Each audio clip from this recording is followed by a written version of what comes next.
देश के यशस्वी प्रधानमंत्री नरेंद्र मोदी की माताजी हीराबेन के 100 वर्ष की आयु में हुए निधन के बाद प्रधानमंत्री व उनके परिवार की चारों ओर चर्चा हो रही है। देश के प्रधानमंत्री ने जिस तरह वीआईपी कल्चर से अलग होकर भारतीय संस्कृति के अनुसार शालीनता के साथ अपनी माताजी की पार्थिव देह का अंतिम संस्कार किया, उसकी विश्व भर में सराहना हो रही है।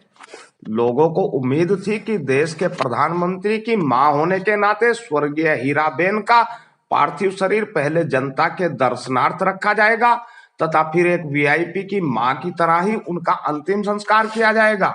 लोग सोचते ही रह गए और प्रधानमंत्री नरेंद्र मोदी ने हिंदू संस्कृति के अनुसार एक आम आदमी की तरह अपनी मां के पार्थिव शरीर को कंधा देते हुए शमशान ले जाकर उनका अंतिम संस्कार करके सभी को अपनी सादगी का कायल बना लिया।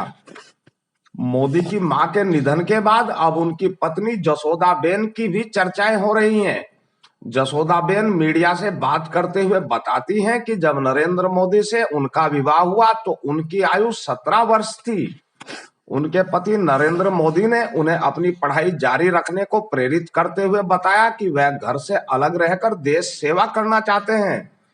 जसोदाबेन ने बताया कि पति की प्रेरणा के चलते ही वह अपनी पढ़ाई पूरी करके शिक्षिका बन पाई। दूसरी ओर उनके पति नरेंद्र मोदी देश सेवा में लगे होने के कारण अक्सर घर से बाहर रहने लगे। लगभग 3 साल तक ससुराल में रहने के दौरान उसके पति मुश्किल से 3 माह उसके साथ रहे।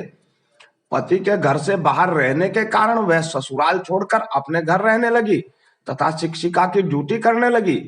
उन्होंने बताया कि उनका अपने पति नरेंद्र मोदी से कभी झगड़ा नहीं हुआ और न ही उनके पति ने उनको छोड़ा, बल्कि वह खुद ही ससुराल छोड़कर अपने घर रहने लगी। उन्होंने यह भी बताया कि उसके बाद उनकी अपने पति से कभी कोई बात नहीं हुई।